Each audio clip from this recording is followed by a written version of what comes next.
पति ने कौन सा ऐसा जुर्म किया जो कि वो कैद खाने में। दीदी जी, मेरी स्वामी जी पर तो साजिश रची गई है दीदी जी। कैसी साजिश? दीदी जी, मेरी स्वामी जी और राजमाता का ना चाहिए सब। ये नहीं हो सकता है। अरे एक राज को चलाने वाली राजमाता, एक राज को चलाने वाली राजमाता कभी भी इतना बड़ा घिनौना हरकत नहीं कर सकती। मुझे यकीन नहीं, मुझे विश्वास नहीं। और क्या हुआ? दीदी जी, मेरी स्वामी जी और राजमाता मिलकर खूब आकाश का खून कर दिए। नहीं, ये भी नहीं हो सकता। एक जन्म देने वाली माँ, एक जन्म देने वाली माँ कभी हत्यारा या डाइन नहीं बन सकती। लोग तो औलाद को पाने के लिए, लोग तो औलाद को पाने के लिए न जाने कितने मंदिर और मस्जिद में जाके अपना माथा टेकते, उसके बाद औलाद पाते। और फिर एक माँ 9 महीने कोख में अपनी औलाद को रखती है, उसके बाद जन्म देती है। और एक जन्म देने वाली माँ कभी डाइन हत्यारा नहीं बन सकती। औरत जात दुनिया में हर काम कर सकती है, लेकिन अपनी औलाद का खून नहीं कर सकती। मुझे तो शक हो रहा कि जब मेरे पति आपके साथ इतना बड़ा घिनौना हरकत कर सकते हैं, दीदी जी, कहीं उन्हीं की चाल तो नहीं। दीदी जी, अगर आप इस मौके पे नहीं होती तो आपके पति मेरी इज्जत लूट लेते, मुझे कहीं करना छोड़ते। दीदी जी, दीदी जी, ये आपका एहसान मैं कभी नहीं भूल पाऊंगी। लेकिन दीदी जी, एक एहसान और कर दीजिए। बोलिए। दीदी जी, मेरे स्वामी जी को और राजमाता को बचा लीजिए। ये आपका एहसान मैं कभी नहीं भूल।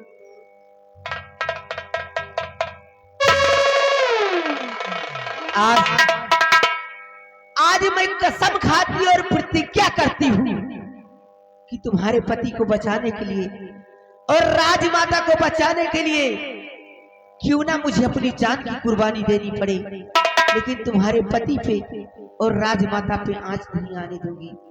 बहन कहा है ना, बहन कहा है तो बहन का फर्ज अदा करके मैं दिखाऊंगी और अपने ही हाथों से, अपने ही बयान से तुम्हारे पति को और राजमाता को मैं बचाऊंगा। वफादारी के नाम पे, वफादारी के नाम पे 4 चांद में लगाऊंगी। और स्वामी जी, तुमने की गद्दारी वफादारी करके मैं दिखाऊंगी।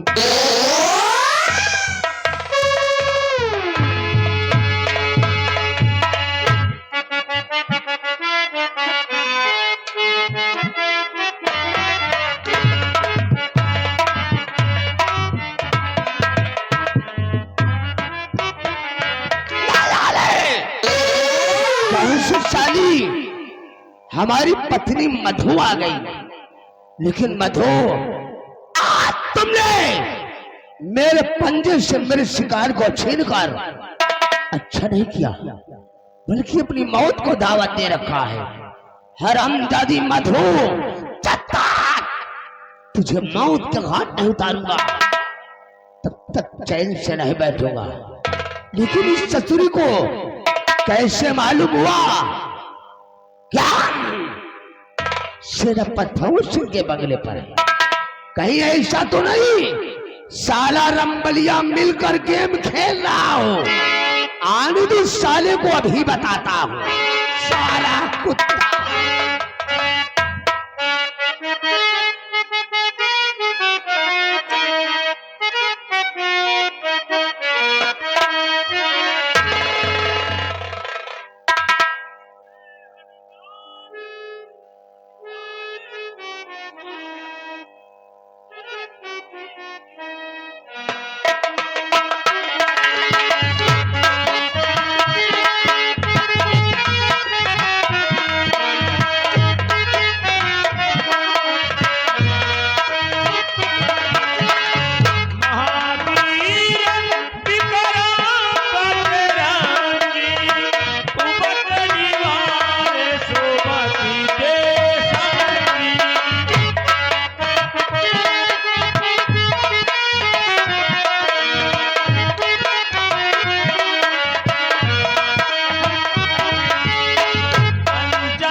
परेशान न करो, हमें लंबरदार गड्डी छोड़ो।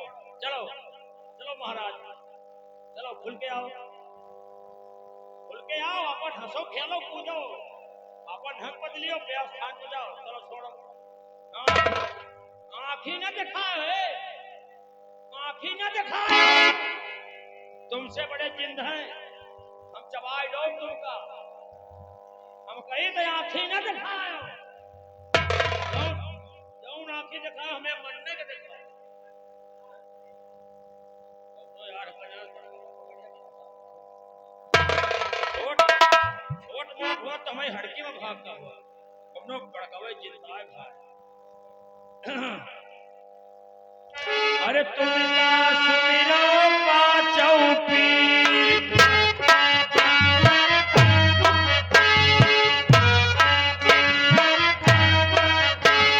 तुमका सुमिरो पाँचों पीर, आया सवा मने कई पीर।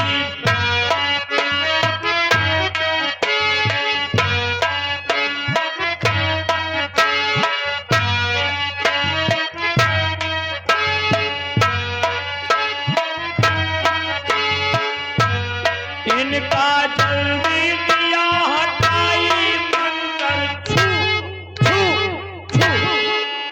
चलो महाराज, तुम जो कहो तो हो, बोलो बोलो महाराज, बोलो। देखो घोड़ा कमजोर है, हमें लंबरदार का डेट छोड़ दियो। अरे अपन हंसो खेलो कूदो, जो हुए हक में बताओ, अपन ले लियो। बोलो काले हो महाराज, काले हो महाराज, दारू ले हो, मुर्गा ले हो, अंडू खसी ले हो, गूंगे हंसता बे, गूंगे हंसता बोलते ये साला गूंगा है, कहीं ये साला गूंगा है। महाराज बताओ, दारू ले हो, अंडा ले हो, मुर्गा ले हो, अंडू खसी ले हो, समझ गए महाराज, समझ गए। न तुम दारू ले हो, न अंडा ले हो, न मुर्गा ले हो, न अंडू खसी ले हो, समझ गए महाराज, तुम छेवना ले हो।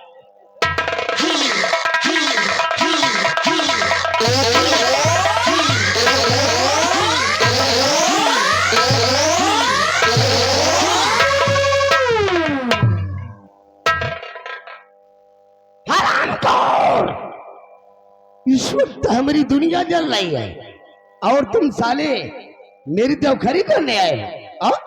हम बहुत शैतान हैं। हाँ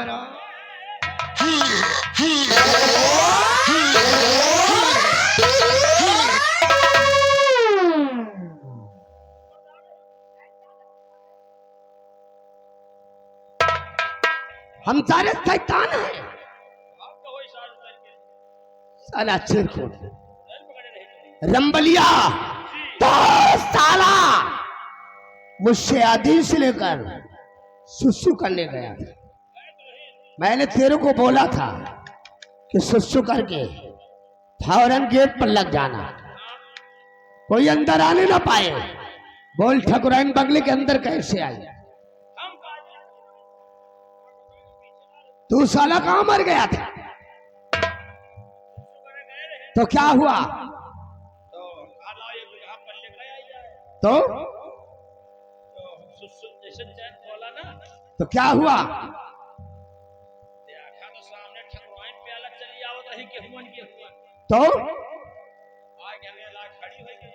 तो क्या हुआ? सुसु कहाँ करा? आज हमसे पूछने लगी, जैसे क्या पूछने लगी? जैसे को बताए हुए आज हमसे पूछने लगी कहीं ठाकुर साहब कहाँ हैं? तो तुमने क्या बोला? ठाकुर साहब सेनापति के बंगले में ड्यूटी करा। नालायक, तुमने बता दिया मेरे को कि मैं भंवर सिंह के बंगले पर हूँ। कहा बता दी ना, कहा सेनापति के बंगले पर ड्यूटी करा थी। अब भाई तुम ड्यूटी के बजाय मान न लिया, नमक काम लगा तो वहां पर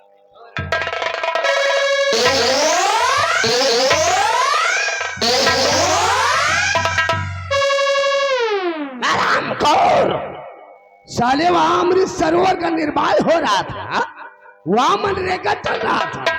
और ओम जाते दिल में तो आता है कि तेरी इसी जगह पर कब्र बना दो। अपना का सोचो, अब इन गांव में कौन तरह मुंह देख रही हो? ना रंबलिया, तो कहीं लंबरदार कुत्ता सोचो। कुत्ता नहीं सारे बिल्ली, साला चिरकुट रंबलिया। आश हरामजादी मधु ने मुझसे टकरा कर अच्छा नहीं किया, बल्कि उसने अपनी मौत को दावत दे रखा है। जब तक उसे मौत के घाट नहीं उतारूंगा तब तक चैन से नहीं बैठूंगा। रामबली चलो, इसी वक्त हम कैद खाने की तरफ चलेंगे। हाँ, इसी वक्त कैद खाने के अंदर चलकर हम महारानी तारा और उस शर्मजादे भावन सिंह से उस सपोले आकाश के बारे में पूछूंगा। अगर दोनों ने बता दिया तो ठीक है, और अगर मुझसे कुछ छुपाने की भूल किया तब कैद खाने के अंदर उन दोनों का वो हाल करूंगा, उन दोनों का वो हाल करूंगा कि उनकी दशा को देखकर इंसान तो क्या शैतान भी कांप उठेगा। रामबली चलो, इसी वक्त हम कैद खाने की तरफ चलते हैं। मैं वो जहर का घोट हूं, मैं वो जहर का घोट हूं जिसे कोई पी नहीं सकता। बाबू भैरव सिंह के सामने कोई साला टिक नहीं सकता।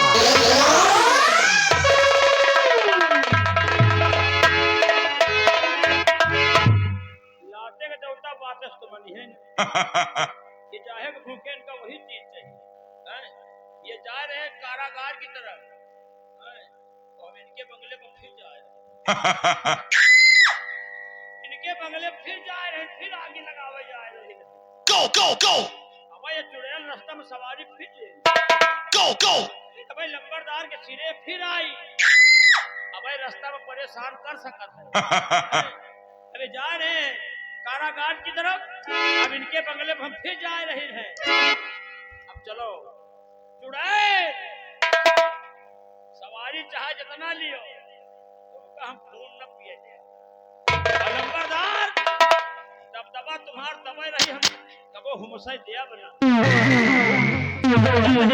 लेकिन चलते चलते कहना है राम जाय दिहिन मोगरा, अरे राम जाय दिहिन मोगरा, हालै परा राम जाय दिहिन, राम जाय दिहिन मोगरा, हालै परा राम जाय दिहिन।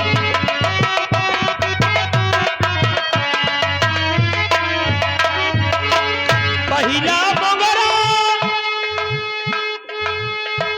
मेला मालिक के डार से, पहिला मोगरा मेला मालिक के डार से, और मेला मालिक के निकाल के मेला मालिक के डार से, अरे उनका नौटंकी बोलावै का परा राम जाय दिहिन, राम जाय दिहिन मोगरा, हालै परा राम जाय।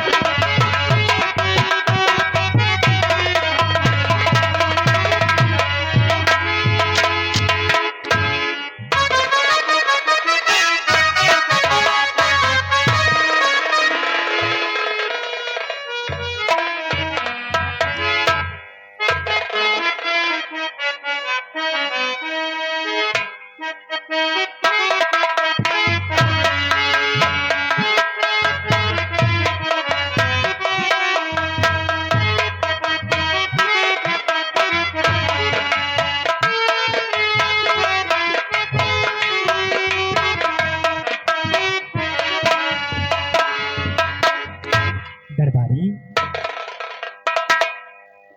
जी महाराज। राजकुमार आकाश का कुछ पता चला या नहीं? महाराज ढूंढत ढूंढत एक हफ्ता बाद लौटे नहीं, कोनो पता नहीं चला। अबे तय कोनो था है नहीं ला, कहा अभी तक कोई पता नहीं चला। कोई पता नहीं। अरे महामंत्री भैरव सिंह ने कहा ढूंढने, लेकिन वो अभी तक वापस नहीं आया। इंतजार करिए, हो सकता है आते ही हो। चलो इंतजार किया जाता है।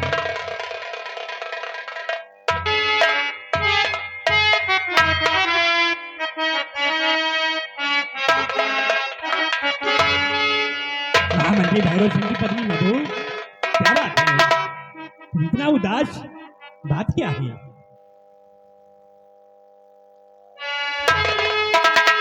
महाराज, मैं आपके पास कुछ कहने के लिए आई हुई है। क्या कहना चाहती हूँ? और महाराज सुन लीजिए एक मेरी फरियाद।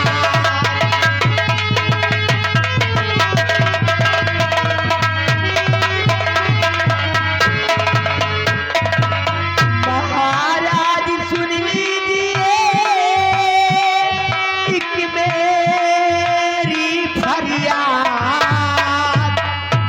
और हो रहा एक निर्दोष का क्यों जीवन बर्बाद।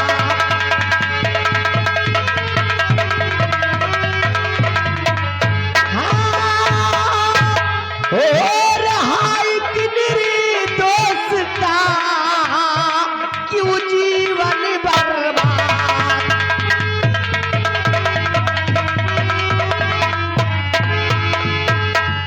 मधु, मैंने तेरी बात को समझा नहीं, तू किस जोर की बात कर रही है? समझ न पाया मैं मधु, क्या तेरी फरियाद।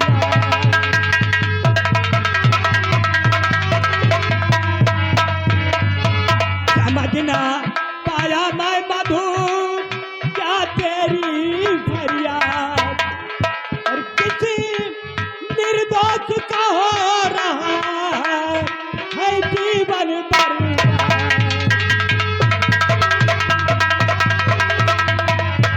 और किसी निर्दोष का हो रहा है जीवन बर्बाद। मधु, मैंने तेरी बात को समझा नहीं, और तू किस निर्दोष की बात कर रही है? तो सुनिए राजन कि मैं किन निर्दोषों की बात कर रही हूँ।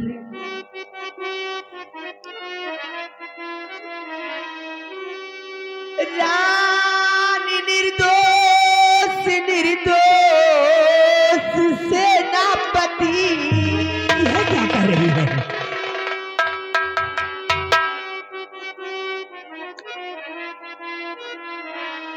रानी निर्दोष निर्दोष सेनापति बेवजह मिल रही है उन्हें क्यों सजा।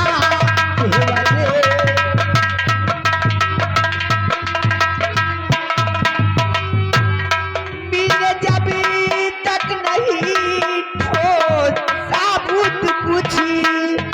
राजन, जब तक कोई ठोस साबुत नहीं मिलता आप रानी माँ को और सेनापति को क्यों दोषी करार कर रहे हैं? मिले जब तक नहीं ठोस साबुत कुछ ऐसा करीने पे दुश्मन करता मजा। ऐसा करीने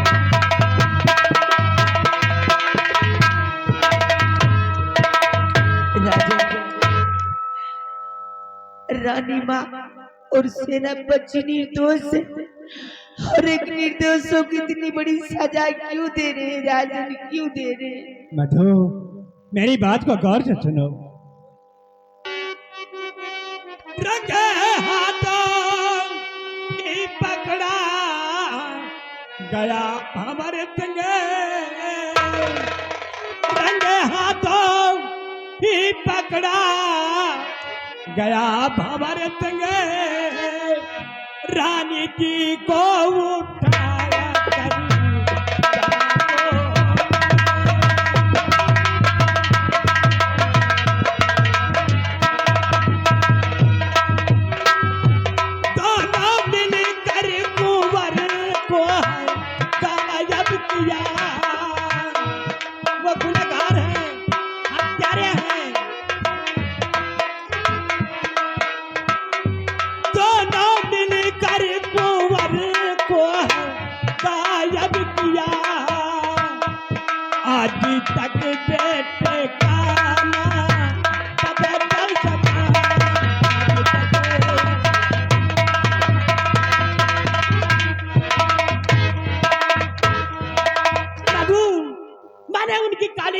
निर्दोषों को अपनी नजरों से देखा है और वो गुनहगार है, हत्यारे हैं, उन्हें सजा मिलनी चाहिए। नहीं राजन,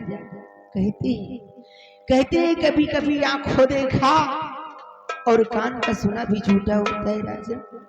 मेरी समझ से रानी माँ और सेनापति निर्दोष, और एक निर्दोषों को इतनी बड़ी सजा क्यों दे रहे राजन?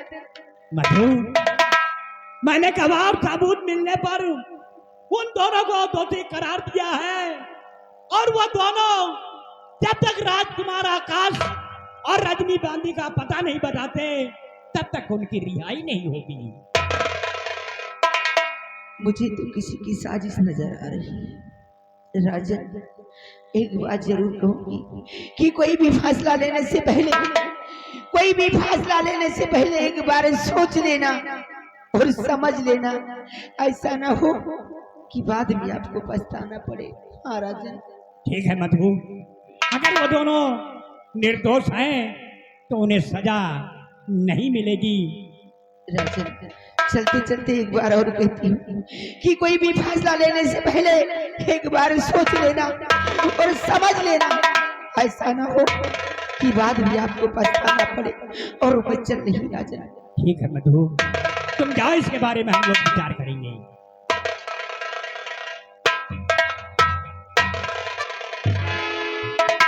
दरबारी, मधु बार बार कह रही है कि महारानी दारा और सेनापति ये निर्दोष हैं। अगर ये निर्दोष हैं तो दोनों राजकुमार आकाश और रजनी बांदी का पता क्यों नहीं बताते? महाराज, अगर ऐसी बात है तो आप चलते हैं कारागार की तरफ, सेनापति से पता लगाते हैं दोषी है या निर्दोष है। हाँ सिपाही, तुम ठीक कहते हो। आओ हम इसी वक्त कारागार की तरफ चलते हैं और इसका पता लगाते हैं। चलिए आओ मेरे साथ।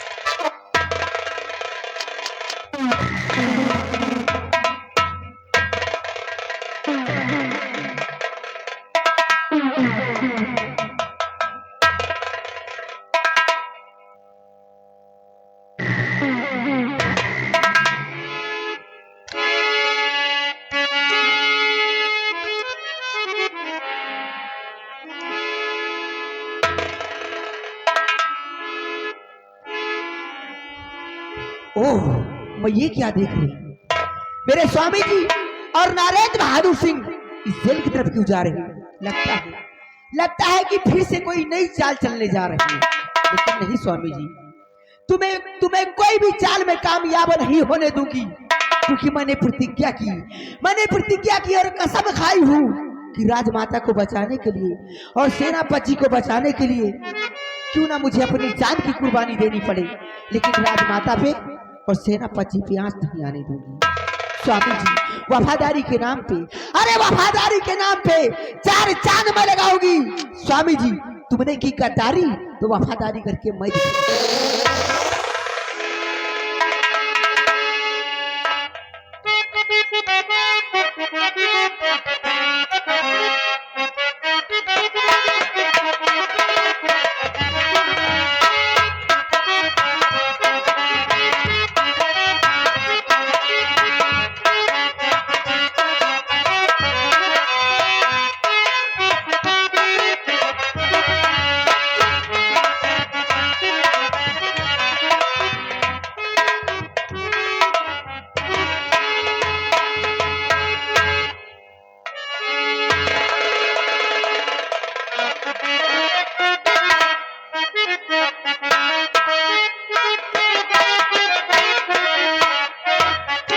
हम इसी वक्त महाराज जी का इंतजार करते हैं। वो आएंगे तो स्वयं पूछेंगे दोषी है या निर्दोष है।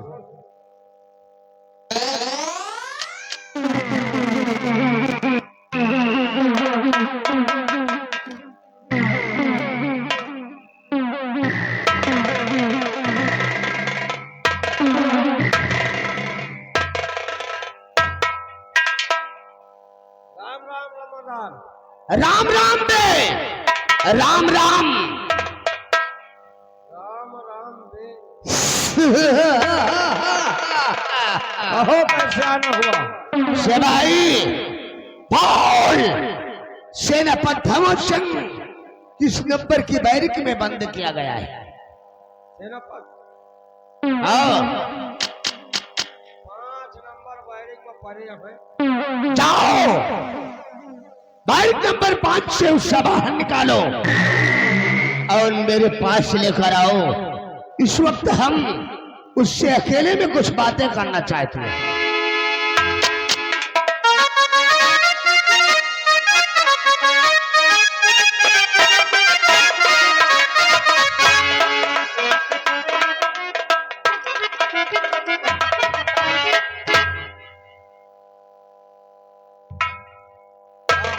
आप बात करो, हम थोड़ा चल रहे चाय नाश्ता करते हैं। ओके सेनापति धवन सिंह, तुम्हारी दशा को देखकर ठाकुर भैरव सिंह को बहुत तरस आ रहा है। आखिर क्या मिला तेरे को इस वफादारी में? यही कि तू घुट घुट कर अपनी जिंदगी जेल की सलाखों के पीछे जी रहा है। अरे सिंह, ये तो वही अजनबी है जो उस दिन महाकालेश्वर धाम में मेरे राजमाता के खिलाफ सम्राट के समक्ष गवाही दिया था। आखिर याद इस जयनगर राज की सलाखों के अंदर क्या कर? ओ सेनापति धवन सिंह, उस दिन तुम लोगों की नजरों में अजनबी था। ये अजनबी कोई और नहीं, हमारा बचपन का दोस्त नरेंद्र बहादुर है। उस सपोले आकाश के बारे में जानने के लिए और तुमको और महारानी तारा को महाराज की नजरों में गिराने के लिए हमने एक चक्रव्यूह रचा था और उस चक्रव्यूह में अपने दोस्त नरेंद्र बहादुर का सहारा लिया था, जिससे कि तुम दोनों को पार पाना मुश्किल हो गया। लेकिन नहीं, अभी कुछ ना ही हुआ। अगर तुम हमारी बात को मान लोगे तो सब ठीक हो जाएगा, तेरी लाइफ बदल जाएगी। तेरे को हम कैद खाने से आजाद करवाएंगे। हमारे कहने का मतलब क्या है भैरव सिंह? तुम कहना क्या चाहते हो? सेनापति धवन सिंह, आज सपोले आकाश के बारे में हमरा के साफ साफ बता दो।